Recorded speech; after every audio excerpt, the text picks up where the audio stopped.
Hola a todos, mi nombre es José Antonio Martín Triana y soy alumno de la Universidad Abierta de Cataluña. A continuación podréis ver mi presentación de la primera actividad de la asignatura Diseño y Gestión de Proyectos e-Learning, perteneciente al Máster en Educación y TICS. Espero que os guste.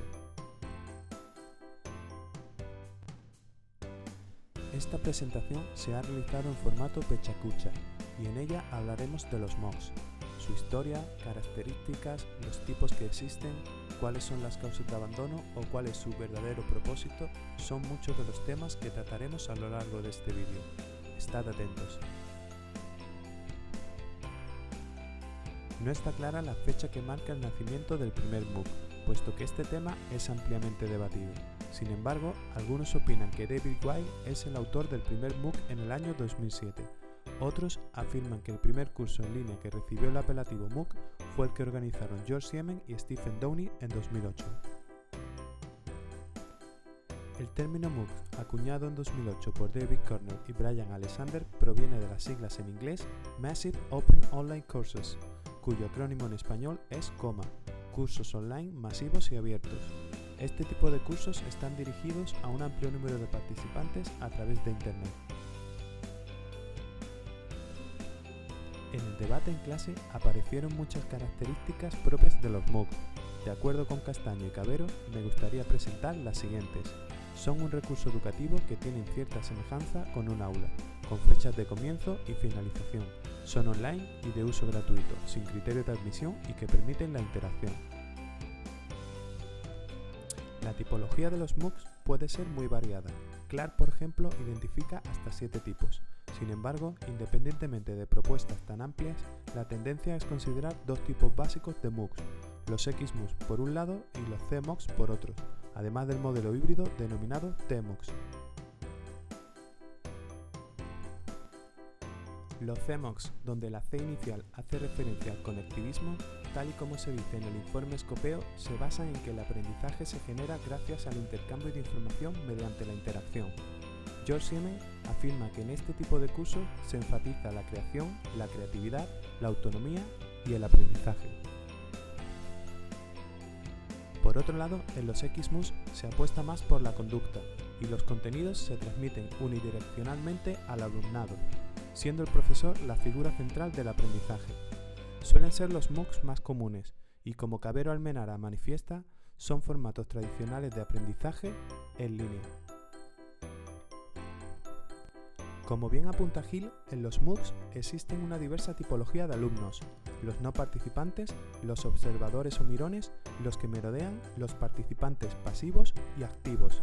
El compañero Óscar López, en el debate de la asignatura, también nos presentó otra clasificación basada en un estudio de la Universidad de Stanford. Os recomiendo su lectura.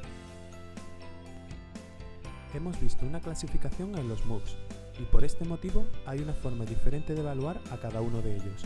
Acosta y Escribano establecen unas características comunes a la hora de evaluar, pero por otro lado existen criterios muy extendidos basados en automatismos, en la autoridad o en la interacción social. Anteriormente hablábamos de los XMOOCs. En ellos la letra X proviene de plataformas como edX, Coursera o Myriadax. Algunas de las principales plataformas para la realización de los cursos MOOCs, aparte de las ya citadas, son Udacity, Lore, Aprendo, Udemy o incluso Khan Academy. Pero ¿cuál es el propósito real de los MOOCs? Tras las diferentes intervenciones del debate, podemos concluir que, como también Ekman manifiesta, los MOOCs básicamente sirven para posicionar la marca y el talento de las universidades, ya que son una potente herramienta de marketing y una puerta a nuevos modelos de negocio. Otro de los interrogantes que surgieron en el debate fue si podemos considerar a los MOOCs como una herramienta óptima de aprendizaje, ya que a pesar del tremendo impacto que han tenido en la educación, superando todas las expectativas, los altos índices de abandono plantean serias dudas.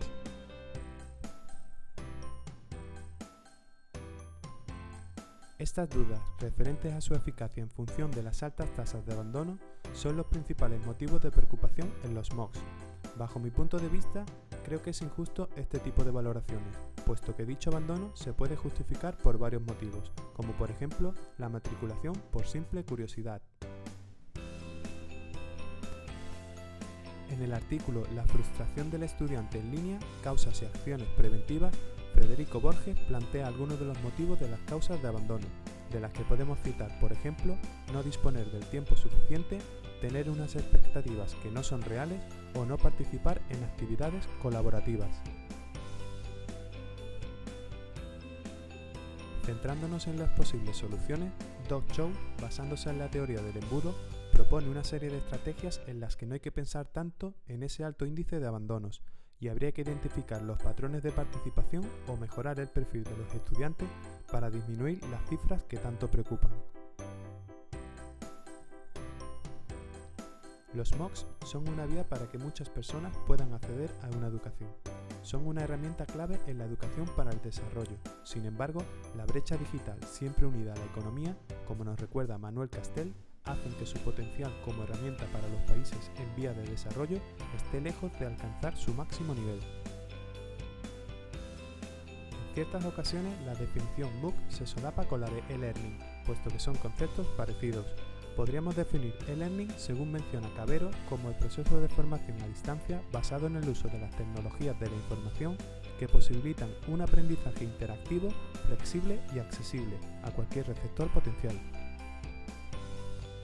Aunque los MOOCs y el e-learning sean dos plataformas muy similares, presentan muchas diferencias entre sí, como por ejemplo, el e-learning es un entorno cerrado, de grupos limitados o en los que la matriculación se realiza previo pago, todo lo contrario a los MOOCs, que son entornos abiertos, gratuitos y de participación masiva.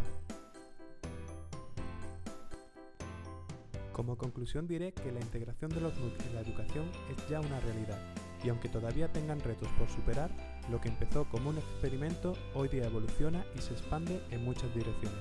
Finalizaré con las palabras de Zapata, que sentencia cuando dice: los MOOC han venido para quedarse. Un saludo.